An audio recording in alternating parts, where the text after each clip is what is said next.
అదే RTV app వార్తల్ని క్షణాల్లో చదివే అవకాశం ఉంటుంది. ఒక న్యూస్ పేపర్, ఒక టెలివిజన్ ఛానల్ మీ చేతుల్లో ఎప్పుడూ ఉంటాయి. ఇప్పుడు ఏ ఎలక్షన్లు లేవు, లేకపోతే ఏ దానికి పోటీలు కాదు. మీరు గతంలో, నేను అందుకే చెప్పాను, నేను గతంలో ఎలక్షన్లు జరిగిన రోజున ఆ రోజు సంతలో పశువులు కొన్నట్టు కొన్నారు. ఇక్కడ ఇదే ఎమ్మిగనూరులో ఇక్కడ ఆడవాళ్ళందరూ వచ్చి నా దగ్గరే వచ్చి బాధపడినటువంటి పరిస్థితులు. అక్కడికి ఇక్కడికి ఇప్పటికీ అప్పటికి చాలా తేడా ఉంది. ఎప్పుడైనా ఒకటి గుర్తుపెట్టుకోవాలి, నేను నీతి ఆ రోజే చెప్పాను, జగన్మోహన్ రెడ్డి ముఖ్యమంత్రి కూడా చెప్పాను, మీరు దేంతో మొదలు పెడతారో దాంతోనే పోతారు. మీరు ఆ రోజు ఏం చేశారు, గతంలో మీరు చేసినటువంటి తప్పిదాలు మీరు దేంతో మొదలుపెట్టి ఈరోజు ప్రజలు ఈరోజు దీర్ఘమైన ఆలోచన చేసి ఎమ్మెగనూరులో ఒక మంచి నిర్ణయంతో నన్ను గెలిపించడం జరిగింది. మరి ఎవరైతే ఇటువంటి పనికి మాలినటువంటి కుమ్మక్కు రాజకీయాలు చేశారో, చేసేటువంటి వారికి ఈరోజు మళ్ళీ అభివృద్ధి ధ్యేయంగా, ఎందుకంటే నా తండ్రి బివి మోహన్ రెడ్డి గారు కానీ ఎమ్మెగనూరు నియోజకవర్గంలో మన పట్టణంలో కానీ ప్రతి ఒక్కరు కూడా ఈరోజు అభివృద్ధినే ముందుకు తీసుకుపోవడానికి చేసే చర్యలు తప్ప గతంలో లాగా ఎలక్షన్ల కోసమో ఎన్నికల కోసమో కాదు. ఈరోజు ఎలక్షన్లు ఉన్నాయి, మీరు చెప్పాలి సమాధానం. మరి ఎలక్షన్లు ఉంటే ఇక్కడికి వచ్చి మీరు అడిగిన ప్రశ్నకు నేను చెప్పినట్టుగా సమాధానం చెప్పినట్టు మీరు అన్నట్టు ఎందుకు తీసుకున్నాను? ఇది అభివృద్ధి ఆగకూడదు, అడ్డు ఉండకూడదు. ప్రతి ఒక్కరు అభివృద్ధిని కొనసాగించాలా.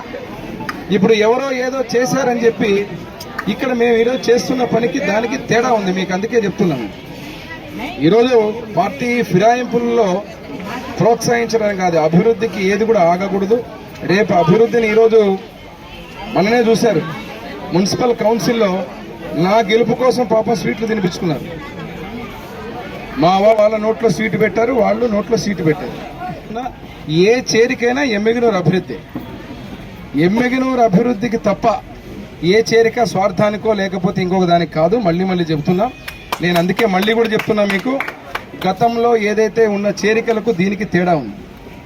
ఆ రోజు ఎలక్షన్ల సమయంలో ప్రజలు తీర్పియాల్సిన సమయంలో, ప్రజలు తీర్పిచ్చే సమయంలో మీరేం చేశారు? అధికారంలో ఉన్నటువంటి ఆ రోజు వైసీపీ పార్టీ కౌన్సిలర్లని సంతలో పశువుల్లా కొనింది. ఆ రోజు మా దగ్గర ఉన్న తెలుగుదేశం పార్టీ కౌన్సిలర్లను ఆ రోజు కొనింది, ఇది వాస్తవం.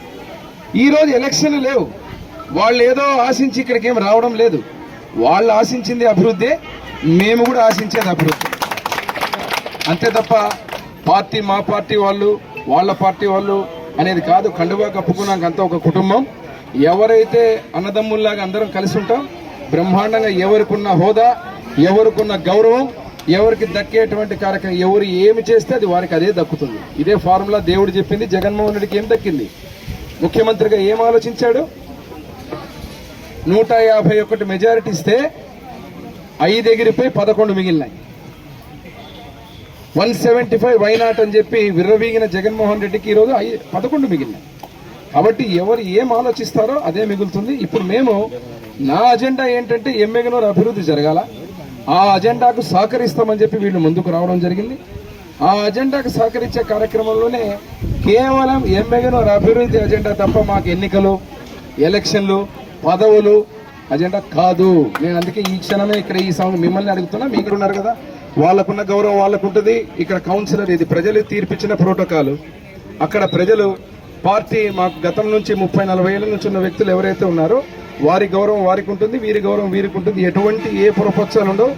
ఎక్కడైతే ఈరోజు ఒకటే అజెండా, మీకు మళ్ళీ చెప్తున్నా, వాళ్ళు ఆశించిన అభివృద్ధి, వీరు ఈరోజు కండువా కప్పుకున్న అభివృద్ధి, నేను కండువా కప్పినా కూడా అభివృద్ధి తప్ప వేరే ఆలోచన కానీ వేరే పోరాటాలు, లేకపోతే ఇక్కడ పెత్తందారుల కోసం పెత్తనాల కోసం ఈ పార్టీ చేరికలు కాదు.